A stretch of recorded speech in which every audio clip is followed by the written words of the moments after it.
Coca কোলা কি আসলে Israel product, বা কোনোভাবে কোকা কোলার সঙ্গে কি ইসরায়েল কোনো সম্পর্ক আছে কিনা? কোকের লাস্ট বিজ্ঞাপনটা বন্ধ হওয়ার পর থেকে, বিতর্ক শুরু হওয়ার পর থেকে, ওই বিজ্ঞাপনে একটা লাইন ছিল, আমরা খুঁজে দেখি না কেন, কেন গুগল করি না। আমি তারপরে গুগল করেছি এবং কোক সম্পর্কে এমন দারুণ সব তথ্য আপনাদেরকে আমি আজকে জানাবো, যেটা শুনলে আপনার মাথাটা আরো বেশি গরম হয়ে উঠবে এবং আপনার মনে হবে ও মাই গড, আসলেই এত বেশি কিছু। চলুন তাদের কথা অনুযায়ী গুগলে গিয়েছি এবং তাদের কথা অনুযায়ী কি কি পেয়েছি সেটা আমি আপনাকে পড়ে পড়ে শোনাই। Just listen carefully.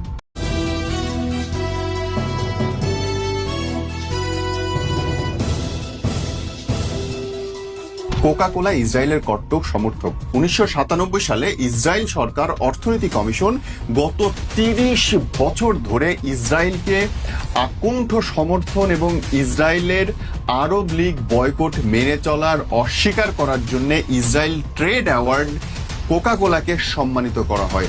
আপনি বুঝতে পারছেন, 30 বছর ধরে ইসরায়েলকে আকুণ্ঠ সমর্থন করার জন্য ইসরায়েল সরকারের তরফ থেকে কোকা কোলাকে অ্যাওয়ার্ড প্রদান করা হয়। এটা 1997 সালে ইসরায়েল সরকারের অর্থনৈতিক কমিশন করে।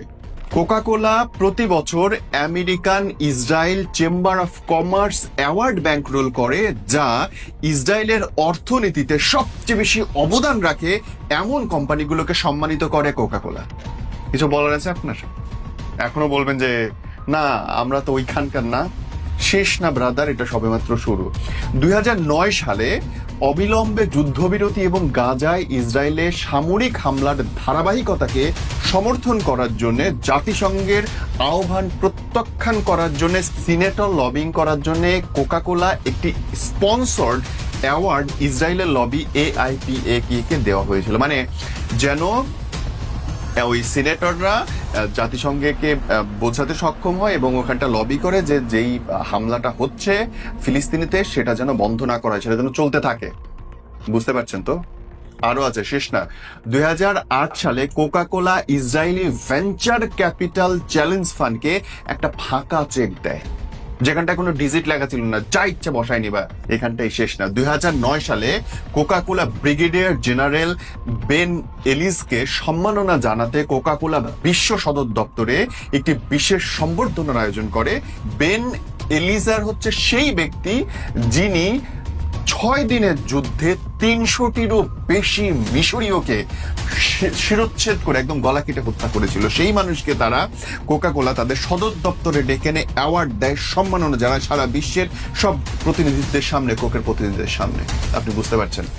শুধু তাই না বস, ইসরায়েল যেই ভূমিটা দখল করে রেখেছে সেই ভূমিতে কোকা কোলা তাদের ফ্যাক্টরি দিয়েছে, গবেষণার ফ্যাক্টরি, উৎপাদনের ফ্যাক্টরি। মানে যেটাতে আমেরিকা নিজেও বলে যে না এটাতে ঠিক না, এইখানটা তোমার ফ্যাক্টরি দিতে পারবে না, সেইখানটাতে কোক নিজে ফ্যাক্টরি করেছে এবং সেটা মূলত ফিলিস্তিনের জায়গা। সারা দুনিয়া সবাই বলে এটা ফিলিস্তিনের জায়গা এবং তারই জন্য তুরস্কে কিন্তু পার্লামেন্টের মধ্যে কোক এবং অন্যান্য সব বেচা বিক্রি নিষিদ্ধ। বস, এই যে তথ্য আপনাদের বলার পর থেকে আমি ঢুকেছি এবং আমার ঢোকার পরে মনে হয়েছে ভালোই তো বলছেন আপনারা, মানুষ এগুলো জানে না, জানানো দরকার। আপনারা ভালো করছেন, আপনারাই বলছেন যে খুঁজে দেখো কোকা কোলা আসলে কোন দেশের কোম্পানি। কোকা কোলার কোন দেশের কোম্পানি তার একটা তালিকা আমি পড়ছিলাম কোকের নিজেদের ওয়েবসাইট থেকে এবং স্টক এক্সচেঞ্জের ওয়েবসাইট থেকে। সেখানটা সবচেয়ে উপরে রয়েছে ওয়ারেন বাফেট, তারপরে যে ভ্যানগার্ড, তারপরে ভ্যানগার্ড ইন্ডেক্স ফান্ডস। এই যে ভ্যানগার্ড, এই ভ্যানগার্ডের মালিক কারা একবার খুঁজে দেখেন। ভ্যানগার্ডের মালিক কোন কোন ব্যাংক একবার খুঁজে দেখেন, ওই ব্যাংকের মালিক কারা একবার খুঁজে দেখেন, তাহলে বুঝতে পারবেন ইসরায়েলি ভাই ব্রাদাররা অ্যাকচুয়ালি কোথাকার বা তাদের নামে শেষে ওই নামগুলো আছে কিনা। মানে অদ্ভুত লাগে এই আচরণ দেখে। ভাই হইতেই পারে আপনার আপনার দেশ আর একটা দেশকে দখল করতেছে, ওদের আমাদের এই লাল পানীয় খাওয়াতে অ্যাকচুয়ালি ওদের রক্ত বইতেছে। এই কথাগুলো আপনারা জোর বাক্যে স্বীকার করতেই পারতেন যে আপনারা মুসলমানদেরকে দেখতে পারেন না, হইতেই পারতো, আপনারা বলতেই পারতেন যে brother this is not done, আমার ইচ্ছা আমি করতেছি। কিন্তু নাটক করার মানে কি?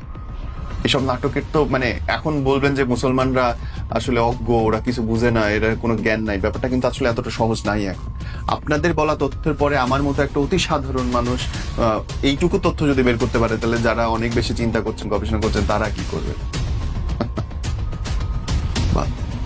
বয়কট চলবে। যেই দোকানে কোক থাকবে সেই দোকানও বয়কট চলবে, যতটুকু সম্ভব। আই থিঙ্ক ভিডিওটা আপনার শেয়ার করা উচিত, মানুষ প্রকৃত সত্য জানুক। যারা তথ্য প্রমাণ খুঁজছিলেন, তথ্য প্রমাণ তাদের সামনে এনে হাজির করলাম।